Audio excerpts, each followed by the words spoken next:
Okay, welcome to What You Strappin, episode 7. And this is a Christopher Ward C65 Trident Vintage GMT. I think that's what it is. This is the red and blue bezel version. It's one of the newer ones. And you could call it Pepsi if you want. And yes, I showed this a few days ago when I first got it and was still wrapped up in plastic. But obviously it isn't anymore because I've decided to keep it. Basically, I wasn't too sure about this when I first got it, and it needed some time to adjust to the look of this. Not the logo or anything. I've actually owned several Christopher Wards with this newer layout logo, and it doesn't bother me that it's offset, that it's spelled out, no big deal. And this one does have a, if you make out right there, that's the Twin Flags logo up in here, kind of, I guess, debossed into the dial. And I was waiting for return, and I still am, for return authorization. But that's given me some time to think about this one. Let me just bump up the brightness just slightly so you can get a better look at this. And yeah, kind of rethought about it, and I think my main gripe was I thought maybe that the dial was a little too sparse and open. But after looking at it again and again, and just kind of getting my eyes acclimated to the way the design is, it's not too bad actually. I do feel it would benefit if the indices were a little bit more substantial, just a little bit thicker possibly. It would help with the loom to last a little longer, but at least to be noticeable longer, because when they're too thin, they tend to just disappear a little bit quicker or harder to read versus areas that have a larger surface of area of loom laid down. It's not a review on this watch just yet. I should do an official one in the coming weeks. Hopefully it won't be too long. But I just wanted to show this one off again. I just couldn't resist the case. It's really well designed. Let's just take this off for a second. I love this clasp system. It's very well made as well. Signed inside here. Very secure. It just feels very solid in quality. And I love the adjustment system in here where you just move this down and you can slide this part of it. You see those little notches right there. I think maybe about 4, possibly 5 slots. Something like that. It's between, so I think roughly, it should be probably 4. Let's see. I'm not going to mess with it right now.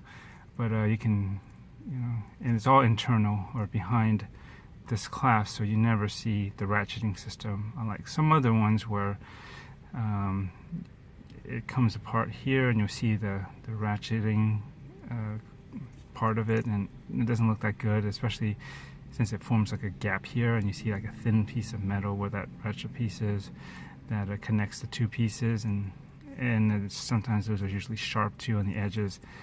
I don't particularly care for those, but those are probably okay and better for real dive watches, because you're just going to put it over, extend it over a wetsuit and whatnot, so you're not looking to make it look necessarily good as much as function.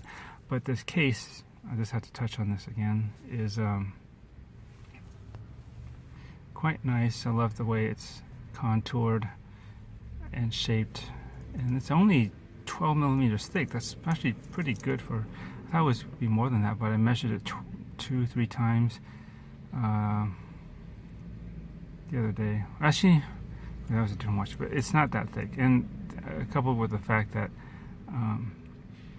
the way this case is cut, most angles you see it, it recedes away, so you only see like a little edge on the side, so the profile looks particularly thin as well.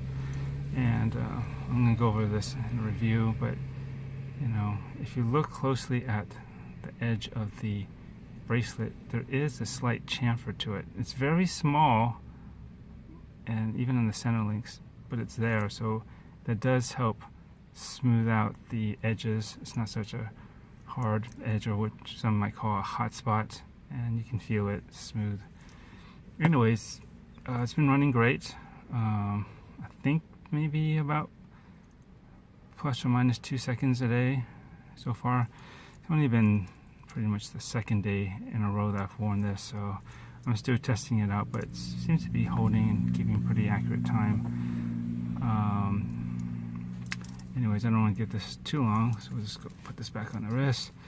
And I don't know, it's just the case, the comfort level, the way this is how well it fits over the wrist. As you can see, it just wears nice. It's a quality bracelet, and I think this could very well be a keeper. It's a nice crown. I didn't show this off last time, but here's how the bezel sounds like.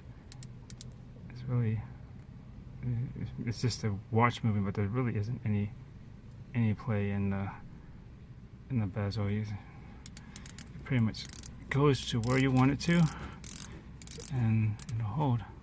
Oops, did I go past it? Yep, my OCD must kick in and fix that. Am I bothered by the fact that this 24-hour GMT bezel isn't bidirectional? Nah. I mean, I have another watch that does have that feature, and there you go. And this is supposed to be also, this is their Trident line, so it's basically a diver as well, 150 meters water resistance, which is plenty. And so, you know, that's what it's also used for. So, and it's not so hard to turn anyways, I mean, to get around. Yeah, that's it, I guess. I don't want to go too much into it without getting into an actual review. So hope you enjoyed this.